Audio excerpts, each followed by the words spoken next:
right. Shalom, shalom, shalom. First and foremost, I'd like to give all praise, honor, and glory unto Yahweh, Bahashem, Yahweh Shai, Bahashem, Chahakadash, double honors unto the apostles, and elders of great millstone, Lord, salutations to you, sincere Akim, who pushed the word of Yahweh, Bahashem, Yahweh Shai, throughout the four corners of the globe, the whole four elect, 144,000. All right, shalom. So in this lesson, what I'm gonna be doing is I'm gonna land back on a video that Apostle Gabar did yesterday. As you see here, did the microchipping of PETS succumb to the judgment of a noisome sore found, so on and so forth. So as I was listening to this lesson yesterday, I got to thinking about, how despite Esau, I just seen a license plate that says 666 on it, on a red car at that. All right.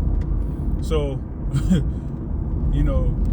with the microchip, whether it's going in a pet or a human, it has, that numerical barcode. Which equals 666, which is, as we know, the MOTB found in Revelation 13. Okay. So with that, people put this the microchip, the C-HIP, they're putting it in pets in hopes of, making things easier for them in the pet. If the pet, like the Apostle Gabar was going into, if the pet gets lost, it can be found, amongst other things that, individuals get their pet C-HIPs for. All right. And really, you ain't supposed to be putting no microchip in anything, all right, that has a organic life. You know what I'm saying? Because it's gonna alter those frequencies. It's gonna alter the natural frequency of that thing, that entity that's being chipped up. All right. So animals, best believe, if you got an animal and you chip them up, or especially one thing that I was thinking about that the Apostle Gabar mentioned was, there was a dog, a small dog that got C-HIPed, and 24 hours later it died. You know what I'm saying? And I got to thinking about how, all the radiation that's flowing through, those small pets that get C-HIPed. That's way too much damn radiation. And the electrical surge shooting through their body to where they small body can't handle it. All right, just like with newborn babies, right? They say if the amount of what is it? Mercury. I want to say it's either mercury or it's some drug or chemical pertaining to like newborns. I think it might be the shot that they give newborn males to circumcise them. It might be that, or it might be something else. I can't remember, but you have to be at least 225 pounds to sustain the amount of chemicals that they put in babies. All right. Oh, that's what it is. It's flu shots, if I'm not mistaken. All right. The amount of mercury that's found in a flu shot, that these kids are taking. 144 on the car. I just seen 777 on the car. I just seen all right. You have to be 225 pounds to be able to sustain that amount of mercury that's being shot up in you via those flu shots. All right.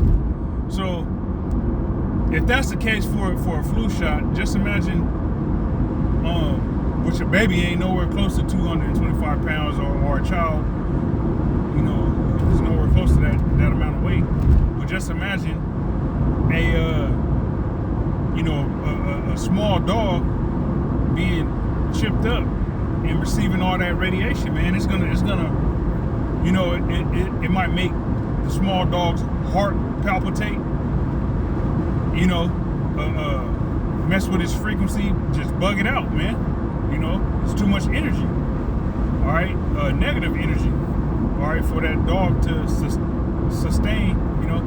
So, you know, I got to thinking about all that as Apostle Gabar was doing the video, the lesson he was doing, right? So, I just want to land back with some scriptures on that, okay?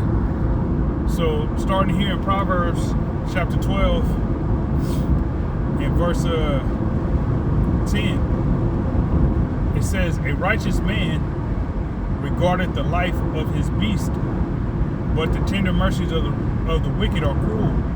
All right, so a righteous man is gonna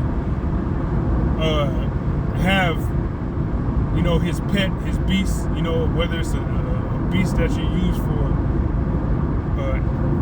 agricultural purposes, as farming and things of that nature, or just a pet. You know what I'm saying? You're gonna have regard to it. You know, you know, you're really gonna have its best interests at heart, and chipping it up with a C-hip is not having that pet's interest, or that beast's interest at heart, best interest at heart. Okay, despite you know, whatever reasoning someone would come to get their animal C-hipped, all right, whatever that is, it's erroneous. Okay, because you're doing that beast more harm than good. All right, as the Apostle Gabar brought out, that I think he said 48% of animals that get C-hipped, pets that get C-hipped, end up dying. So you got pretty much a coin flip to decide whether your pet lives or dies if you get them C-hipped.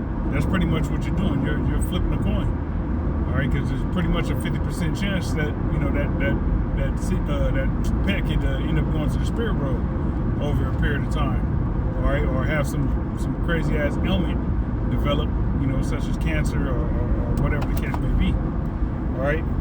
But here in this society, you know, Esau will flip it and tell you that, you know, C-hipping your pet is the right thing to do, and give you some BS excuses on why you should do it.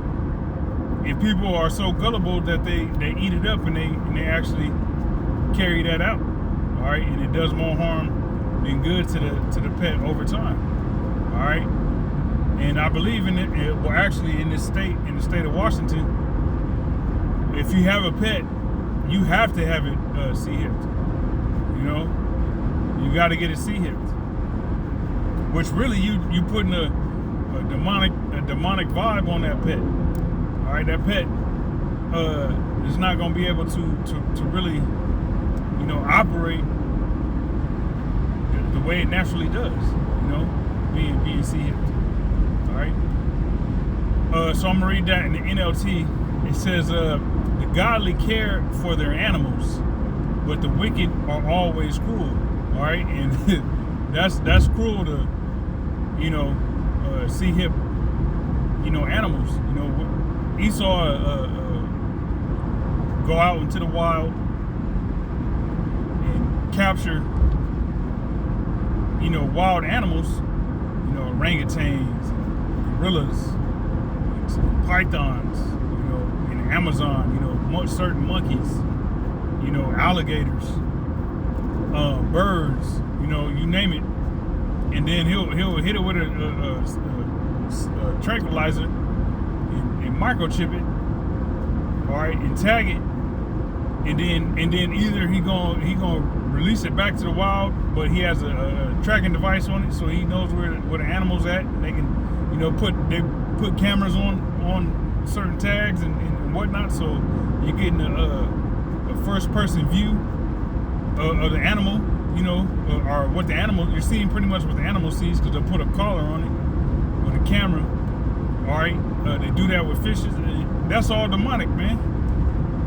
Okay, so Esau said his excuse would be, you know, that's gonna help them study the animals and their migration patterns, and you know, help us help you type ordeal. You know what I'm saying? That's what Esau's gonna push.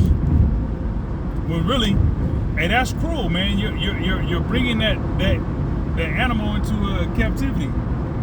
You know, so now that animal's got to constantly, you know, that's constantly gonna that vibration, that surge of demonic energy from that tracking device, that C-hip is gonna constantly nag at that animal, man. That animal knows that you know, these humans did some crazy shit, you know. So that's cool, man. But Esau portrayed that as being beneficial to the animal, when really it's completely wicked. All right. Next precept. This is Romans 8, and I'm gonna start at 18. And as you see here on the NLT side, it says the future glory. All right. It says, "For I reckon that the sufferings of this present time." Hold on, give me a second. "For I reckon that the sufferings of this present time are not worthy to be compared with the glory which shall be revealed in us." Okay, so the sufferings that we suffer ain't gonna be able to compare to the glory that we're gonna have in the kingdom. All right. It says, "For the earnest expectation of the creature waiteth for the manifestation of the sons of the Most High." So that's what we're waiting for. We're waiting for the Lord to come back, deliver us, destroy Babylon the Great and various other regions of the earth. Okay, Him to receive His glory on the earth. All right, us being changed. All right, receiving new bodies, spiritual power. All right, a clean heart, a refreshed mind, a new mind. You know, that's what we're waiting on, patiently. Okay. It says, verse 20. It says, "For the creature was made subject to vanity, not willingly, but by reason of Him who has subjected the same in hope." So it's the Heavenly Father that put us in this situation, so that way we can hope. Okay.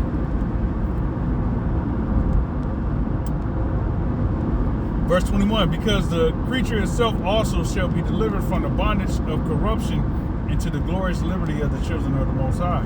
So we're in bondage right now, in a corruptible state. Okay, and we need to be freed and delivered from that. All right, so that way we can be made the children of the Heavenly Father. All right, so it can be physically manifest. Okay, because right now you got those people in the land of Israel, the small hats, claiming that they're the children of the Heavenly Father. Okay.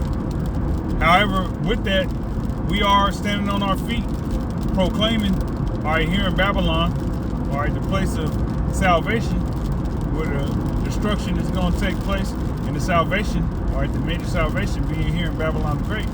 All right, this is where we're proclaiming that we are the children of the Heavenly Father, as it says in the Wisdom of Solomon, the 5th chapter.